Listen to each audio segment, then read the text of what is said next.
আজকে আমি এক জায়গায় আসলাম গ্রাম অঞ্চলে। আমাদের কৃষক ভাই আছেন, সে কিন্তু প্রচুর পরিমাণ দেখতে পাচ্ছেন এখানে প্রচুর পরিমাণ কিন্তু আসলে এই গাছের আবাদ করছে, বুঝছেন? প্রচুর পরিমাণ দেখেন, দেখছেন কি একটা জিনিস, ওয়াও কি সুন্দর একটা জিনিস, আসলে দেখলে খুবই ভালো লাগে। আপনি ভাবছেন পুষার, কিন্তু পুষার না কিন্তু এটা, বুঝছেন?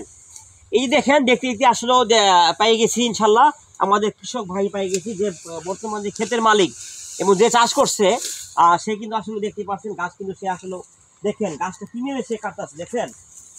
আসলে কিন্তু গাছটা কিন্তু একটু পাতারে কিন্তু একটু দাঁড়, বুঝছেন? শরীরে লাগলে কিন্তু কাটা জায়গা, বুঝছেন? এটা কিন্তু একমাত্র গরু খায় বর্তমান। এটা আমাদের কৃষক ভাই আপনি দেখেন, কৃষক ভাই কিন্তু গাছটা আসলে হাঙ্গুর পারে কিন্তু গাছটা কাটতেছে, বুঝছেন? আসলে দাঁড়ায় থেকে আলাদা কিন্তু সম্ভব না, ঠিক আছে? চোখের মধ্যে লাগলে চোখে ক্ষতি হবে, 90% লাগা কথাই। কিন্তু পাতাগুলো দেখেন একটু এলোমেলো হয়ে আছে ইনশাল্লাহ, আসলে চোখে লাগা কথাই। দেখেন এই গাছটা কিন্তু কাটতেছে এবং কি 2-1 মাস পরে কিন্তু আসলে কি এখান থেকে কি আবার কি গাছ হয়ে যাবে, উপমুখ এই মোটা থেকে আবার গাছ হবে, ঠিক আছে? তো ভাই কেমন আছেন?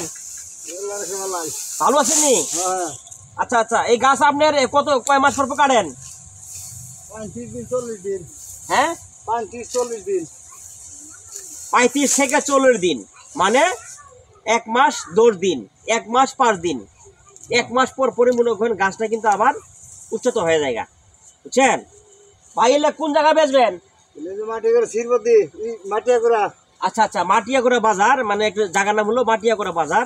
এই বাজারে কিন্তু প্রতিদিন সকালে গাছটা বেচবেন। এলে বুঝা কত বেচেন? 20 টাকা। 20 টাকা বুঝা, বুঝছেন? 20 টাকা বুঝা। একটা বুঝা কিন্তু গাছ নিলে সারাদিন কিন্তু গরু খেতে পারে পেট ভরে, এবং গরুর কিন্তু আসলে এই গাছটা খেলে কিন্তু গরুর একটু সুযোগ সুবিধে, মানে গরু একটু মুন্ডা তাজা হয়, ঠিক আছে? এবং কি গরুর যে গাভী আছে, গাভীর কিন্তু একটু দুধ আছে এই গাছটা খাইলে। বর্তমানে কিন্তু আমাদের প্রচুর পরিমাণে কিন্তু এই এলাকায় আসলেও এই গাছগুলো হয়, অন্য জায়গায় কিন্তু হয় না। আমি বহু জায়গায় ঘুরছি, অন্য জায়গায় কেউ তুলা খাওয়ায়, বুঝছেন? তুলাও কেউ খাওয়ায়, কৃষক তুলা খাওয়ায়, আর আমার সে তুলা কেউ খায় না গরুরে। আমরা কিন্তু দেখেন এই যে প্রচুর পরিমাণে, যে দেখেন আমার কৃষক ভাই দেন, এই যে বোঝা কথা দেখেন, এই যে বোঝা কথা দেখেন, এই যে দেখেন বোঝা কি মেলে করে দেখেন, দেখছেন?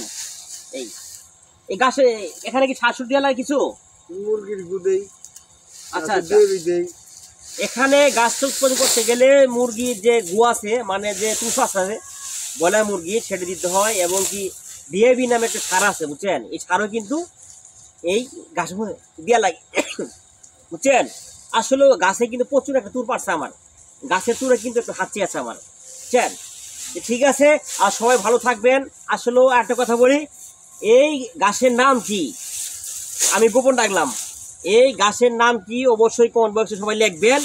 আর যারা লিখবেন তাদের কিন্তু আসলে একটা অত্যন্ত একটা পরিষ্কার থাকবে যদি আমার কমেন্ট বক্সে জানাতে পারিনি গাছের নাম কি, ঠিক আছে? তো সবাই ভালো থাকবেন। আজকে ভিডিও এই পর্যন্ত শেষ করলাম। আল্লাহ হাফেজ।